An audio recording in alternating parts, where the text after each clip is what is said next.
اور جو لوگ ایمان لائے اور نیک عمل کرتے رہے وہ بہشت کے باغوں میں ہوں گے، وہ جو کچھ چاہیں گے ان کے پروردگار کے پاس موجود ہوگا،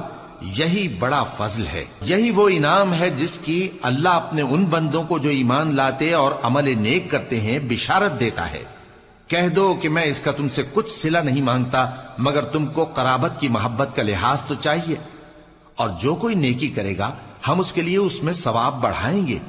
بے شک اللہ بخشنے والا ہے، قدردان ہے۔ کیا یہ لوگ یہ کہتے ہیں کہ پیغمبر نے اللہ پر جھوٹ باندھ لیا ہے؟ اگر اللہ چاہے تو اے نبی تمہارے دل پر مہر لگا دے، اور اللہ جھوٹ کو نابود کرتا ہے اور اپنی باتوں سے حق کو ثابت کرتا ہے، بے شک وہ دلوں کی باتوں تک سے واقف ہے،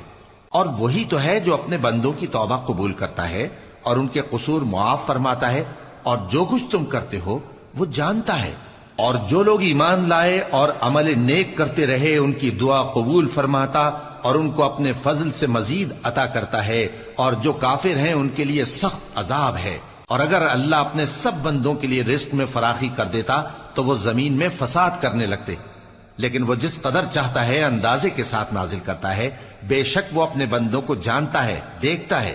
اور وہی تو ہے جو لوگوں کی نا امید ہو جانے کے بعد میں برساتا اور اپنی رحمت یعنی بارش کی برکت کو پھیلا دیتا ہے، اور وہ کارساز ہے، لائق حمد و ثنا ہے۔ اور اسی کی نشانیوں میں سے ہے آسمانوں اور زمین کا پیدا کرنا اور ان جانوروں کا جو اس نے ان میں پھیلا رکھے ہیں، اور وہ جب چاہے ان کے جمع کر لینے پر قادر بھی ہے۔ اور جو مصیبت تم پر واقع ہوتی ہے سو تمہارے اپنے کرتوتوں سے، اور وہ بہت سے گناہ تو معاف کر دیتا ہے، اور تم زمین میں اللہ کو عاجز نہیں کر سکتے، اور اللہ کے سوا نہ تمہارا کوئی دوست ہے اور نہ مددگار۔ اور اسی کی نشانیوں میں سے سمندر میں چلنے والے جہاز ہیں پہاڑوں جیسے، اگر اللہ چاہے تو ہوا کو ٹھہرا دے کہ جہاز اس کی سطح پر کھڑے رہ جائیں۔ ہر صبر اور شکر کرنے والے کے لیے ان باتوں میں قدرت کے نمونے ہیں، یا ان کے اعمال کے سبب ان کو تباہ کر دے اور بہت سوں کو معاف بھی کر دے۔ اور سزا اس لیے دی جائے کہ جو لوگ ہماری آیتوں میں جھگڑتے ہیں وہ جان لیں کہ ان کے لیے کوئی جائے فرار نہیں۔ لوگوں، جو مال و متاع تم کو دیا گیا ہے وہ دنیا کی زندگی کا ناپائیدار فائدہ ہے، اور جو کچھ اللہ کے ہاں ہے وہ بہتر اور باقی رہنے والا ہے، یعنی ان لوگوں کے لیے جو ایمان لائے اور اپنے پروردگار پر بھروسہ رکھتے ہیں، اور جو بڑے بڑے گناہوں اور بے حیائی کے کاموں سے پرہیز کرتے ہیں، اور جب غصہ آتا ہے تو معاف کر دیتے ہیں، اور جو اپنے پروردگار کا فرمان قبول کرتے ہیں اور نماز پڑھتے ہیں اور اپنے کام آپس کے مشورے سے کرتے ہیں، اور جو مال ہم نے ان کو عطا فرمایا ہے اس میں سے خرچ کرتی ہیں، اور جو ایسے ہیں کہ جب ان پر ظلم و زیادتی ہو تو مناسب طریقے سے بدلہ بھی لیتی ہیں، اور برائی کا بدلہ تو اسی طرح کی برائی ہے، مگر جو درگزر کرے اور معاملے کو درست کر دے تو اس کا بدلہ اللہ کے ذمے ہے۔ اس میں شک نہیں کہ وہ ظلم کرنے والوں کو پسند نہیں فرماتا، اور جس پر ظلم ہوا ہو اگر وہ اس کے بعد انتقام لے لے تو ایسے لوگوں پر کچھ الزام نہیں۔ الزام تو ان لوگوں پر ہے جو لوگوں پر ظلم کرتے ہیں اور ملک میں ناحق فساد پھیلاتے ہیں، یہی لوگ ہیں جن کو تکلیف دینے والا عذاب ہوگا۔ اور جو صبر کرے اور قصور معاف کر دے تو یہ بڑی ہمت کے کام ہیں۔ اور جس شخص کو اللہ گمراہ رہنے دے تو اس کے بعد اس کا کوئی دوست نہیں۔ اور تم ظالموں کو دیکھو گے کہ جب وہ دوزخ کا عذاب دیکھیں گے تو کہیں گے کیا دنیا میں واپس جانے کی کوئی سبیل ہے؟ اور تم ان کو دیکھو گے کہ دوزخ کے سامنے لائے جائیں گے، ذلت سے عاجزی کرتے ہوئے چھپی نگاہ سے دیکھ رہے ہوں گے، اور مومن لوگ کہیں گے کہ گھاٹے میں رہنے والے تو وہ ہیں جنہوں نے قیامت کے دن اپنے آپ کو اور اپنے گھر والوں کو خسارے میں ڈالا۔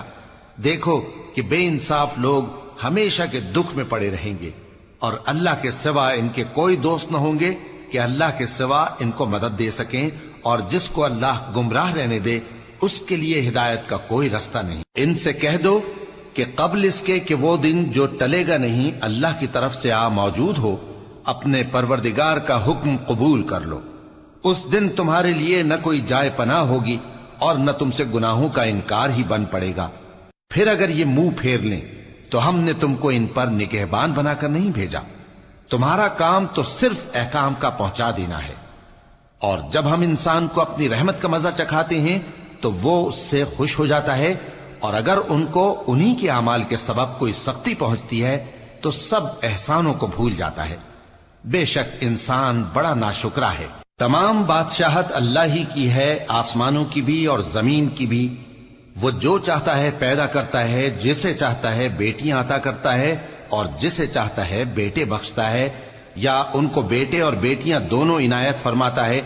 اور جس کو چاہتا ہے بے اولاد رکھتا ہے۔ وہ تو جاننے والا ہے، قدرت والا ہے،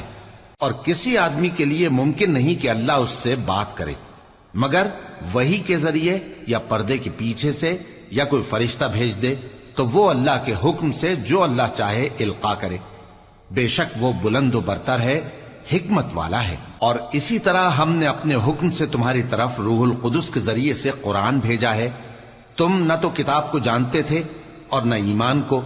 لیکن ہم نے اس کو نور بنایا ہے کہ اس سے ہم اپنے بندوں میں سے جس کو چاہتے ہیں ہدایت کرتے ہیں۔ اور بے شک اے نبی تم سیدھا رستہ دکھاتے ہو، یعنی اس اللہ کا رستہ جو آسمانوں اور زمین کی سب چیزوں کا مالک ہے۔ دیکھو سب کام اللہ کی طرف رجوع ہوں گے اور وہی ان میں فیصلہ کرے گا۔